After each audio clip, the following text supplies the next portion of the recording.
Apa khabar semua? Kami bersama Hyundai Ioniq. Selama memandu uji untuk roda pusing ni, kereta ni lah bagi saya yang paling menarik. Menarik McLaren semua tu pun campak tepi lah. Yo, Rolls Royce pun juga.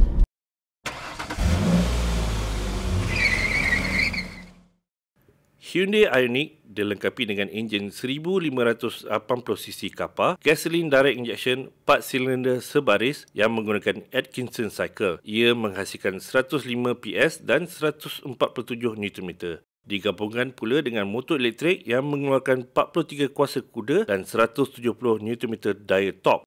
Kesemua kuasa itu kemudian dihantar ke roda hadapan melalui transmisi jenis DCT atau Dual Clutch Transmission.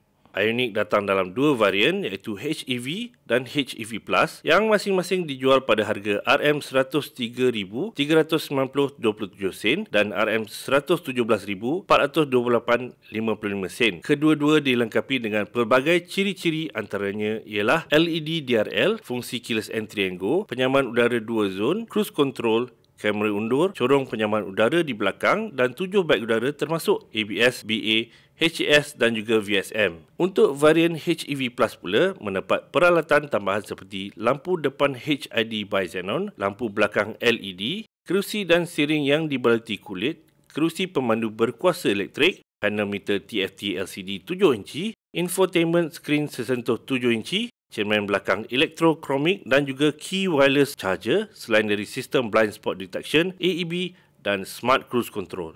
Minta maaf lah, saya ada sikit gairah sikit hari ni. Sebab yang ini ramai boleh beli. itulah 103,000 dengan 117 dengan road tax dengan insurans sekali. Dan segmen C. Segmen okey, C. saing dengan Civic, Altis, Mazda 3, Jetta. Ni kereta keluarga mampu kan? Ya. Tapi sebenar-benarnya dia lain sikit pada segmen C lain, seperti yang sedia tahu. Okey. Ia hybrid. Jadi sebenarnya lawan atau seteru khususnya adalah Prius. Ya, betul.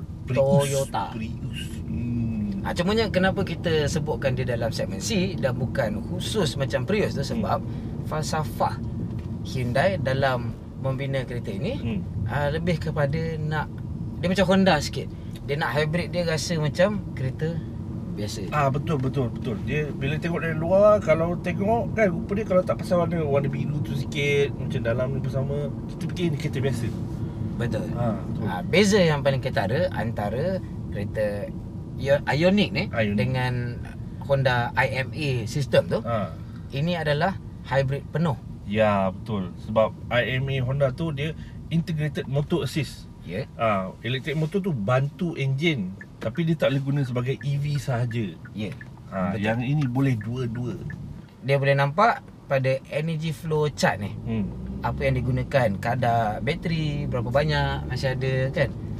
Dan mana kuasa tu pergi dari enjin, daripada bateri ke motor, ke roda, ke daripada roda balik ke bateri. Itu yang menarik tu. Sekarang ni kita dalam mod EV sahaja. Ada tulis lambang kat situ kan. EV saja. Isu dia yang ini tetap hybrid saja, bukan plug-in hybrid. Betul. Jadi dia terhad kuasa EV-nya. Betul tak? Betul. Walaupun dia katakan boleh memandu dalam mod EV sehingga 120 km sejam. Tapi saya hanya dapat kekalkan mod EV sehingga dalam 110 km sejam. Kan? Sekejap saja. Macam sekarang EV kan, agak-agak ni kita berhenti untuk bump ni. Lepas tu kalau saya tekan sikit je, dah masuk enjin. Kenapa sepatutnya bateri banyak lagi tu.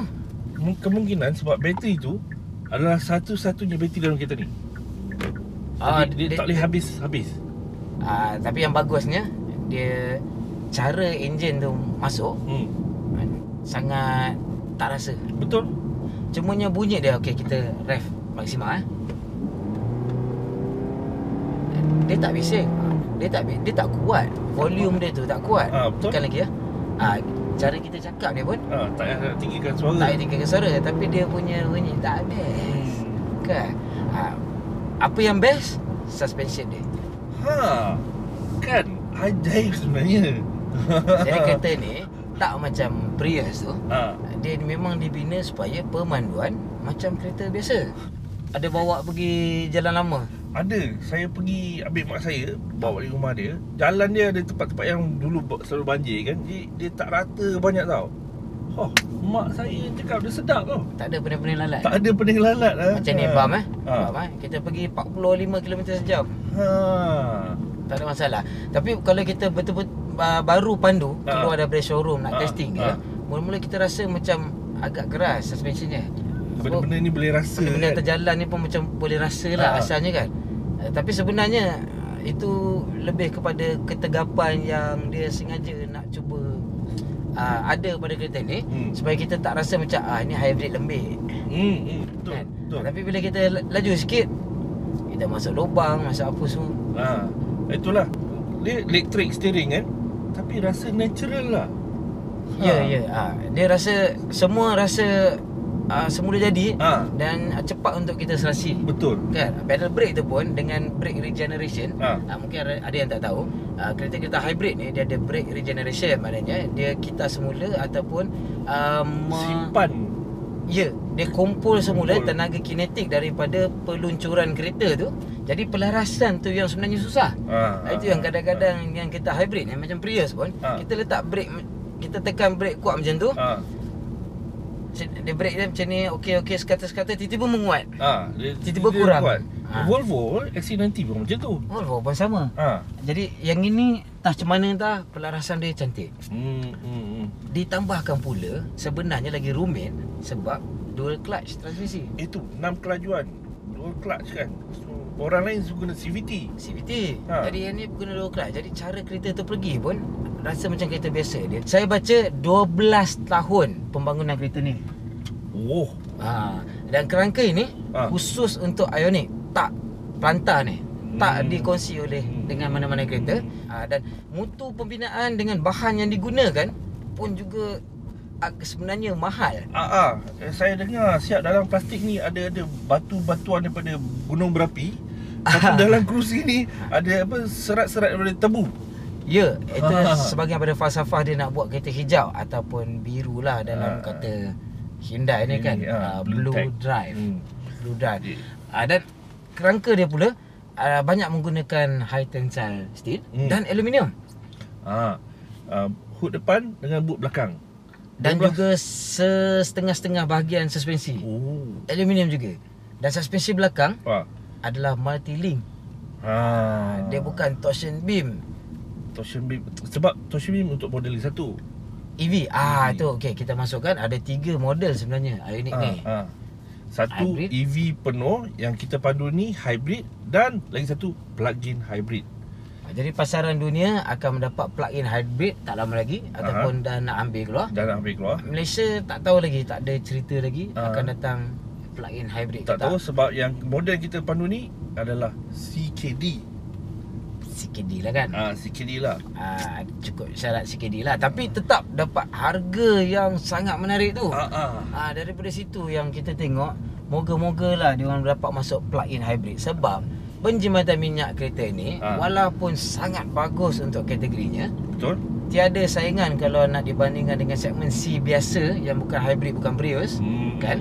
Akan tetapi di Eropah terutamanya, versi diesel yang hijau ni, yang Euro 5, Euro 6 compliant dia mampu mendapat penjimatan minyak yang sama dengan kereta ni sebenarnya.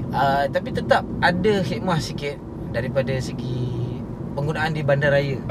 Sebab walaupun diesel tu mungkin mampu menjadikan penjimatan minyak sama dengan hybrid ni, tapi waktu sangkut trafik semua ni kan, dan parking terutamanya di basement parking semua, yang ini dia boleh padam enjin terus. Betul, EV saja.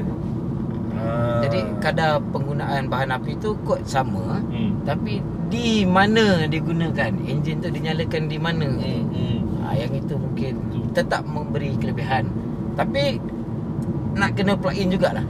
Betul. Sebab model itu dia boleh guna EV saja. Dia ada butang tekan, kita guna elektrik. Kita boleh charge kat rumah, pergi kerja, charge kat office, balik guna EV sepenuhnya. Hujung minggu je kot, nak jalan jauh sikit, kita pakai Kita pakai enjin kan. Lepas tu dia punya tangki minyak pun untuk yang plug-in hybrid, dikatakan dibina khas, direka khas supaya tiada pelepasan wap minyak. Sebab dia ada jangkakan orang mungkin takkan gunakan petrol berminggu-minggu. Jadi dia tak nak lah kita isi 20 liter hari ni. Jadi wap je. Jadi wap, nanti habis petrol saja kan. Sebab dia dah jangka orang mungkin plug hari-hari. Okey. Kan?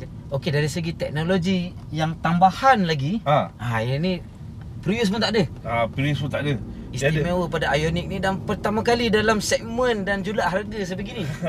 Dia ada lane assist, dia ada radar assisted cruise control, dia ada screen TFT dekat situ lawa. Dia audio system dia pun lain lagi canggih. Automated emergency brake. Automated emergency braking macam kita dah test tu. Dan lane yang orang lalu kat belakang tu panggil apa? Blind spot assist. Mazda pun ada dengan yang CX-5 diesel kita baru test tu. Itulah dia. Itulah CX-5. Harga jual lebih tinggi. Itu pun tak ada semua. Tak ada dia semua. ada setengah-setengah je. Untuk yang 100... paling best ni tengok dia punya cruise control dengan adaptive distance ni. Okey, saya set sekarang kita belakang kereta ni. Saya set 49 km sejam. Kita sekarang EV mode. Kereta depan tu perlahan, dia pun perlahan. Itulah dia. Dan dia boleh turun sampai ke tahap 10 tengok dia brake sendiri ni. Saya tak buat apa. 10 km sejam dia boleh duduk. Ni nampak taksi depan ni nak belok kiri, dah perlahan. Tengok nampak tak luar ni perlahan macam mana? Apa tu? Dia dah ke tepi, dia terus angkat balik. Depan ni kereta. Okey. Bab automated emergency brake ni. Yang itu ada was-was sikit. Ada was-was sikit. Macam yang kita cuba tu, dia tak 100% menjadi.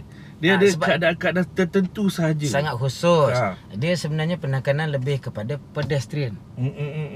Jadi ada diuji sewaktu latihan untuk jurujual satu Malaysia tu. Dia pakai patung orang. Patung. Jadi patung tu dia anggapkan macam pejalan kaki lah. 8 daripada 10 kali dia cuba menjadi. Kereta tu akan membrake dan berhenti sebelum kena patung tu. Okey. Tapi dia pengesanan dia berdasarkan bentuk, pergerakan dan warna juga. Dia pakai kamera kat atas ni. Ada orang tanya kenapa sistem tak cukup canggih ke? Bukan sebenarnya. Dia untuk menolong, bukan untuk mengganti. Dan kalau dia buat sangat-sangat sensitif, ada burung lalu, tiba-tiba bam, emergency brake, orang belakang langgar. Betul. Jadi yang automated emergency brake ni saja dia masih tak boleh lah nak terlalu sensitif dan jangan terlalu harapkan dia. Jadi lane assist ni pula berfungsi agak baik. Cumanya dia kadang-kadang lambat nak mula berfungsi sebab dia kena betul-betul kesan garisan di jalan. Dia dah yakin dia dah jumpa garisan jalan tu baru dia berfungsi. Macam ni Dia lagi satu, dia mengingatkan kita untuk guna signal. Ya, betul. Sebab kalau kita tak guna signal, kita masuk macam ni. Marah dia. Okey. Bebel ni. Keseluruhan bukan kereta sukan, tapi kereta menjimatkan minyak. Puas hati, pembinaan kukuh, bermutu, apa lagi? Peralatan cukup. Boleh tambah sikit. Okey, cukup tapi sebenarnya cukup. Dan jenama Hyundai ni pun dah menjadi antara jenama-jenama teratas dari segi jualan dunia. Jadi tak perlulah rasa macam takut sangat lah kan. Risau ada masalah sangat. Lepas tu, walaupun kalau katalah nak kereta hybrid saja, yang 103 tu pun sebenarnya cukup. Walaupun peralatan kurang sikit, tak ada leather seat kan, tak ada TFT meter semua tu, tapi sebab untuk kereta hybrid kan, dengan suspensi yang sama ni dah cukup kan. 103,000. Betul. Kan? Dengan ruang dalam ni yang besar lagi. Belakang tu pun boleh bawa turun kerusinya kan. Lagi besar. Lepas tu sebab cara dia buat boot yang macam hatch tu kan, banyak boleh letak belakang tu. Jadi kata akhir bagi saya, Ha. tolonglah pergi pandu uji.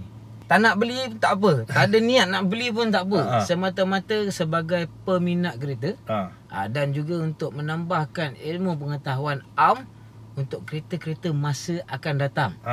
Sebab teknologi yang dalam kereta ni hanya ada kadang-kadang kereta yang 150,000 kan. Lagi kalau nak lengkap semua ni mau setengah juta punya kereta.